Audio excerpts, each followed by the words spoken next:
estava no começo da faculdade, me propuseram uma viagem de um final de semana e eu acabei caindo numa viagem da comunidade, uma viagem religiosa. E lá eu queria começar a cumprir Shabat, voltei apaixonada pela religião, olhei para minha mãe, ela virou para mim e falou não. Com 15 anos, o meu grupo do Bnei Akiva fomos para a Yeshiva de Petrópolis, que estava sendo inaugurada. Lá eu fiquei dos 15 aos 35. Eu fui estudando cada vez mais, estudei Tânia, comecei a estudar, fazer Kiruv, e me propuseram uma viagem para Nova York. E essa viagem que o Rabino Davi organizou para os 100 jovens, lá eu comecei a cumprir Shabat, e desde então falei, é isso, senti o gostinho do Shabat em Crown Heights, eu acho que é uma experiência única para todo mundo. Lá eu casei, lá eu me formei médico e voltei para São Paulo em 86, com 35 anos de idade e 6 filhos.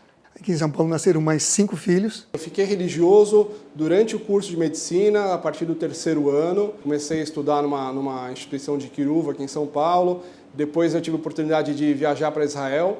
Lá eu passei as férias de um mês e tive uma introdução ao judaísmo, o conceito de que o judaísmo ele é verdade em todos os aspectos, seja ele filosófico, seja ele científico, e isso que fez com que eu me aproximasse cada vez mais. Eu já estava exercendo a profissão, já estava terminando a especialização em radiologia. Antes eu trabalhava com recursos humanos em empresas, então no momento em que eu me tornei religiosa, eu optei por interromper o trabalho em empresas e começar com o consultório. Depois que você fica religioso, você cria uma confiança que tudo vem de Hashem. Então, a tua parnassá depende do teu trabalho. Você tem que vir trabalhar, você tem que vir para o consultório, mas não depende exclusivamente de você, depende de Hashem. Em nenhum momento eu achei que isso ia me privar de fazer o que eu queria fazer. Eu acredito muito no mazal de cada um, né? Então, independente disso, né, sim, você tem que fazer um remanejamento dos seus horários, né? Por outro lado, né, no consultório, eu tenho um período flexível, né, que eu posso administrar meu tempo melhor, então esse é o positivo. Quando eu estava no começo da faculdade, uma grande amiga hoje, que eu conheci na época, em 2004, me sugeriu: por que você não faz roupa para religiosa? E eu nunca tinha passado pela minha cabeça, não entendia, não conhecia. E fui pesquisando e fui me informando e realmente cheguei à conclusão de que é um mercado que estava deficiente. O mercado comum é muito difícil achar opção. Então eu resolvi trazer toda a parte de informação da faculdade para a Tzniut. E com o passar do tempo, eu fui ficando religiosa e essa foi a primeira coisa. Antes ainda de eu conseguir comer kasher 100%, eu já me vestia com tzniut. Eu me lembro uma época na faculdade, eu comecei a perder muitas aulas no Shabat.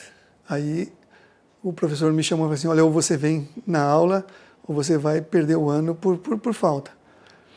Eu comecei a ir a pé para a faculdade, mas as provas eu não fazia para não escrever no Shabat. Aí me perguntaram, você vai ser médico ou você vai ser rabino? Eu falei, vou ser médico. Vou ser médico. E ele falou, mas e se tiver um problema de emergência no sábado, você não vai tratar? Eu falei, vou tratar, quando houver emergência. Eu desenvolvo peças para mulher, estou entrando já há algum tempo com blusas para crianças, meninas, e nos meus próximos lançamentos para maternidade e amamentação. Todos os meus filhos trabalham. As meninas, quase todas trabalham com a parte de ensino.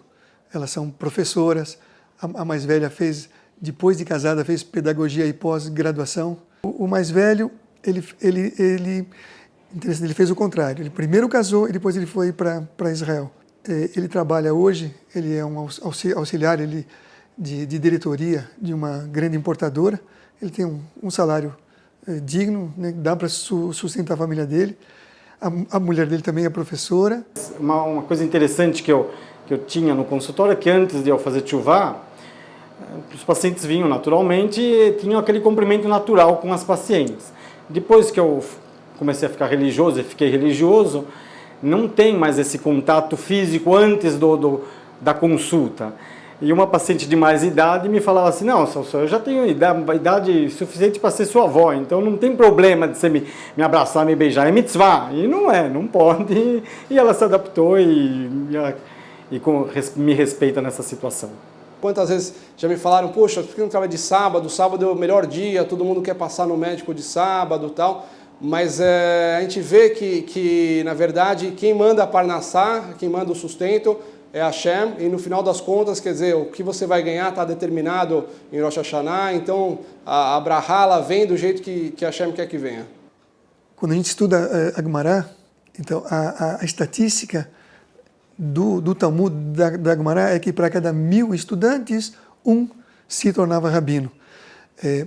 O próprio Pirkei Avot, a Torá, ela fala que Eov et ha-melachá, usna et ha-rabanut. Ame o trabalho e odeie o rabinato. Isso é textual na ética dos pais. Ou seja, hoje em dia, você tem o emprego religioso. Antigamente, todo religioso, na época do Talmud, ele tinha um ofício e ele não usufruía de rendimento da religião. Hoje, por outros motivos, porque nós não somos mais rurais, somos urbanos, e não tem como conciliar.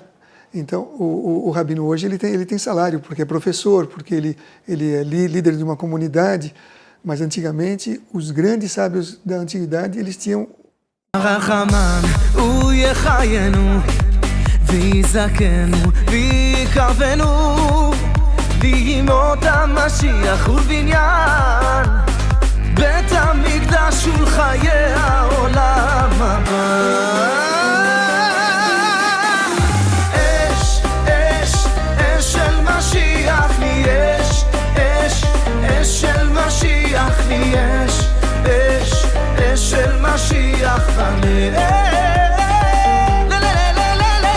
אש, אש, אש של משיח לי אש, אש, אש של משיח לי אש, אש, אש של משיח בלב I wanna hear you say so everybody say Shalom, Sao Paulo, Brazil. Gad Elbaz coming to you on the 31st of August. See you there. We're going to rock the house. I'm heading to New York and coming to you. See you soon. Shalom.